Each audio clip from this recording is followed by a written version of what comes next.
Épisode 9, j'ai peur.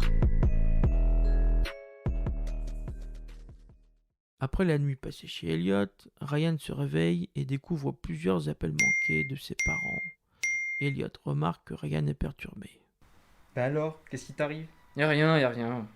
Arrête de mentir, ça se voit sur ton visage que tu ne vas pas bien. Mes parents ils m'ont appelé et moi j'ai pas envie de les voir.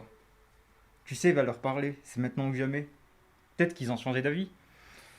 Ouais, t'as raison, va bien falloir que je m'y confronte un jour. Ok, tiens-moi au courant. Après avoir pris le petit déjeuner chez Elliot, Ryan décide de se rendre chez ses parents, la boule au ventre, se posant beaucoup de questions. Que cachent ces nombreux appels manqués? Ryan arrive derrière la porte, sonne et se retrouve face à son cousin, Dylan.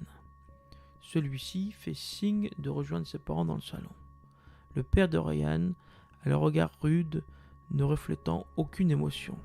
Sa mère semble être partagée entre tristesse, colère, regret et soulagement. Elle tente de suivre l'attitude de son mari, mais à la vue de son fils, elle ne peut s'empêcher de le prendre dans ses bras. Où étais-tu passé, mon fils? Tu m'as fait peur. T'inquiète, je suis là maintenant.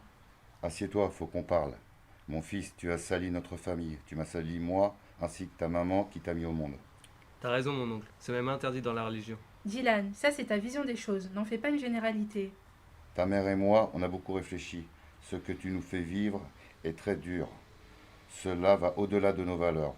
On n'a jamais connu ça dans la famille. Même si ce n'est pas nos valeurs, ça reste notre fils et on ne peut pas le laisser à la rue. Vous savez, ça a été dur pour moi aussi. Mes potes ils m'ont rejeté, j'ai vécu un enfer au lycée. On t'a fait du mal? Bah on m'a tabassé jusqu'au sang, on m'a encerclé, on m'a craché dessus et on m'a même fracassé le crâne par terre.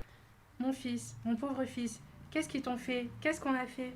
Ça va aller maman, j'ai tenu le coup, je suis resté fort comme vous me l'avez toujours appris. Et je n'ai pas été seul, Elliot était à mes côtés. C'est qui ce Elliot? C'est ce fameux garçon? Qui veux-tu que ce soit?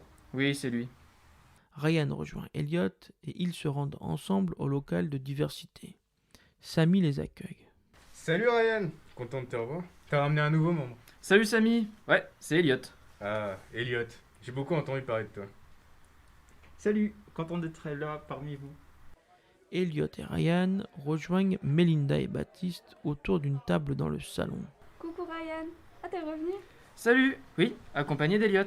Contente de te connaître. T'en es où avec tes parents? Moi j'ai toujours rien dit aux miens. Je les ai vus aujourd'hui. Et c'est pas encore ça avec mon père, mais ma mère commence un peu à accepter et ça fait du bien. Tu devrais te lancer, Baptiste.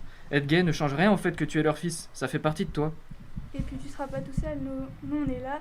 C'est aussi la diversité, s'entraider les uns et les autres. Les gars, ça vous dit de vous joindre à moi? Je suis en train de repeindre le local. Ah ouais, grave chaud.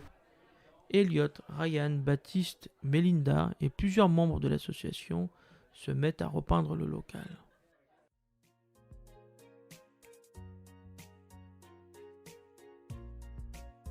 Et toi Samy, t'es d'ici? Bien sûr, j'habite au quartier des Palmiers. Ah oui, t'es fier du quartier? Ouais, je suis encore plus fier de ce que je suis, de m'assumer homo dans ma cité. On a de quoi être fier. Comment t'as connu diversité? Ça fait 2 ans que je sais que je suis gay, et j'ai voulu me rallier à la cause en intégrant diversité.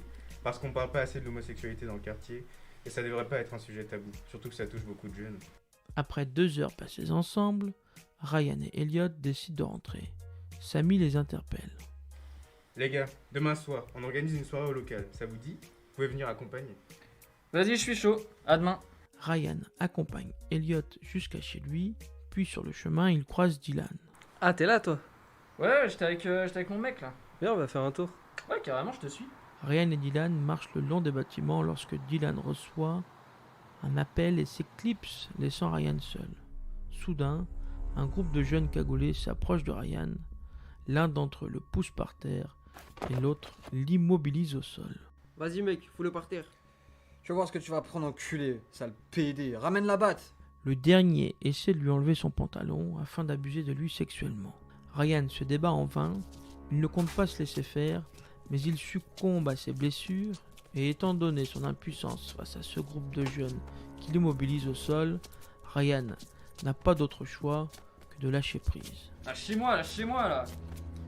Mais rien n'y fait, le groupe de jeunes amusés continue leur torture. Dylan, revenant de son appel, entend au loin les appels au secours de Ryan et découvre l'atrocité de la scène. Sans aucune hésitation, Dylan se rue sur les agresseurs, accompagné d'autres habitants du quartier, ainsi que ses amis qui rejoignent l'agression.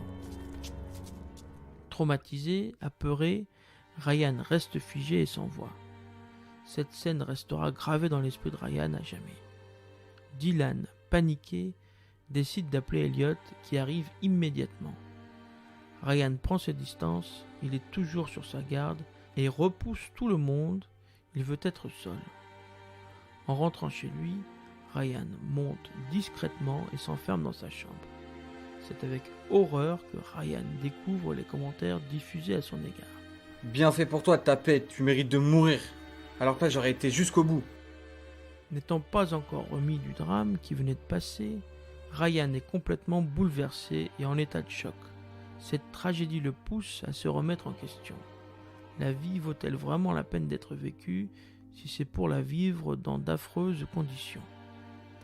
Ryan est détruit intérieurement, se renferme sur lui-même et éteint son téléphone. Sa vie n'a plus de sens à ses yeux.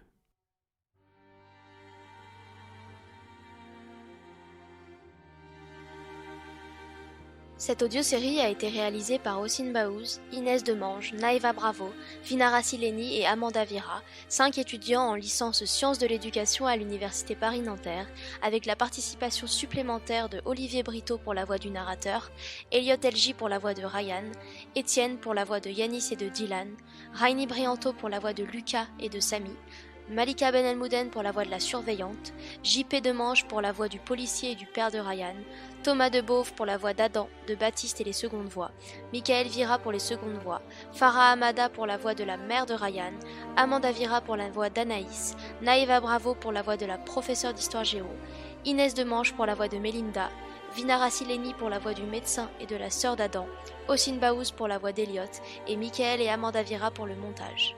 Un grand merci pour votre écoute.